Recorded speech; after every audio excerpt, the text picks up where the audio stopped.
Hello, Crypto Juggernauts. This is Mike from Mx3 Crypto Report coming at you with another MX3 video. And today we are going to be going over part 3 of the top three ways to invest in cryptocurrency. So let's get started.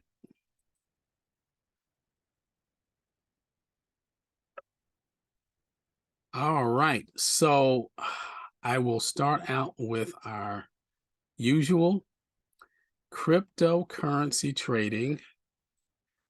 Cryptocurrency trading can be risky business.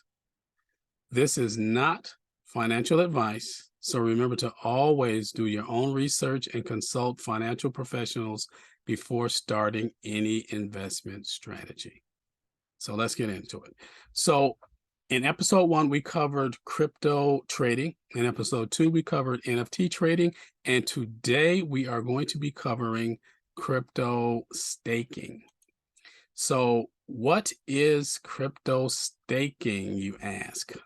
According to businessinsider.com, staking is the process of delegating or locking up crypto holdings to earn rewards. Crypto staking is similar to depositing money in a bank in that an investor locks up their assets in exchange that was a tongue twister for me, and in exchange earns rewards or interest. Sounds familiar? Yeah, you do it with fiat currency all the time. So, first, this can increase the value of a token by limiting the supply, the old adage of supply and demand. Second, the tokens can be used to govern the blockchain if the network uses a proof of stake or POS system. In a POS system, coins are staked to forge new blocks in the blockchain, for which participants are rewarded. Winners are selected through randomization, ensuring no single entity will gain a monopoly over forking. That's the good thing about crypto and the blockchain. It is all about decentralization, and it is all about fairness and openness for the most part. Note, the staking process will differ depending on the crypto exchange it's performed on. So do your research. Depending on how much your total holdings are being staked, and the length of time that they're being staked for, a staker can earn a proportional reward by forging. Stakers can also pool their holdings to meet any required minimums into a staking pool. It's also possible to cold stake on some networks, which involve staking coins or tokens that are held in a cold wallet or a wallet that's kept offline.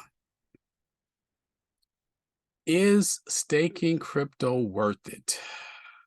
That depends solely on your investment strategy. So like we talked about in episode 1, in part 1 rather, of this series, your investment strategy is everything. You have to go into it. Before you go into any investment, you have to develop a strategy, whether it be a long-term strategy, a short-term strategy, or a hybrid mix of the two. But that is going to depend on your strategy. So while not every cryptocurrency can be staked, most can. For instance, 7 of the top 10 most popular coins can be staked.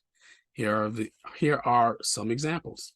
Ethereum, which is the second largest cryptocurrency by volume, behind Bitcoin, of course, Cardano, and Solana.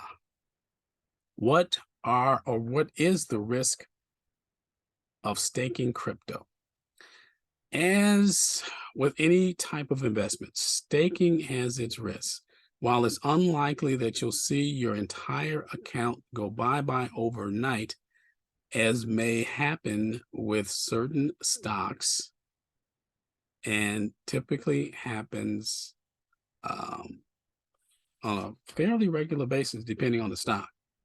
There are some things to be aware of before you start stocking or stalking or staking in this case.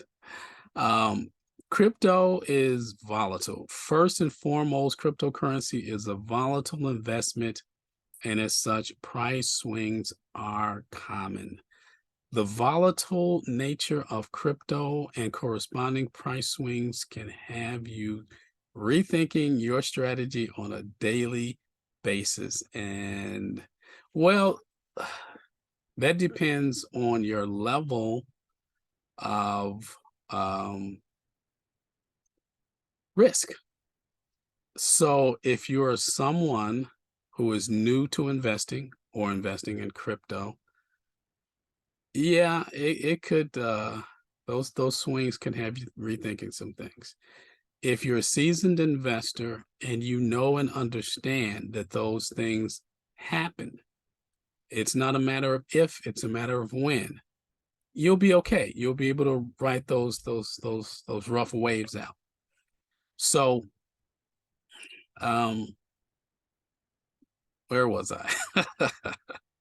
As you can see, I'm kind of having a day, but it's all good. So,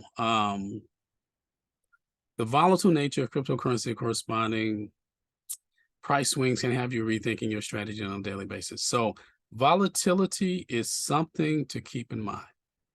There are lockup periods. Staking involves locking up your funds for a period of time. And if you lock up your holdings for months or years, you won't have access to them during that time. So by nature, by the very description of that, this typically is I don't want to say necessarily a long-term strategy because again, kind of depends. But it's not a short term. So let's just say it could possibly just be like a midterm, a mid-level strategy. So also important, there may not be a way to unstake your holdings once you start. So again, that is one of those factors that weighs in. If the platform that you're on does allow you to unstake, it depends on the length of time you have to keep your assets locked up.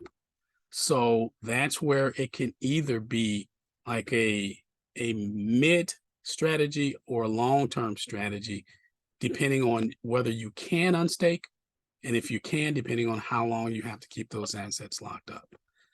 So again, something to do your research about. All right, beware of slashing. If you're staking outside of an exchange by setting up and configuring your own node, you may make a mistake and incur penalties. This is called slashing and is used against validators that are performing poorly or dishonestly. The result, a portion of the funds can be taken as a penalty. Now, people who are experts in this field, people who are expert in cryptocurrency and the blockchain in and of itself are those who typically are able to create and configure your own nodes. If anybody who's able to create and configure a node, they typically, I would say they would make fewer mistakes, if any. So if you're not one of those people, then you don't have anything to worry about in this instant. And last but not least, you'll have to pay fees. No matter what we do in the financial space, there are typically fees. So yes, there are fees associated with staking, particularly if you do it on an exchange. The fees vary by exchange, but they're typically a percentage of a staker's rewards. So again, something to take into consideration, something to look up when you're doing your research in terms of this. So that about does it for this. And if staking, and to be honest with you, staking is one of those things when you do your research and you determine what platform you're going to work on, that will give you an idea and how much you actually have to invest. That'll give you a really good idea as to how to navigate these waters. Now, passive income, if a lot of people, well, these days I know times are a little tough, so passive income is not as prevalent as it used to be.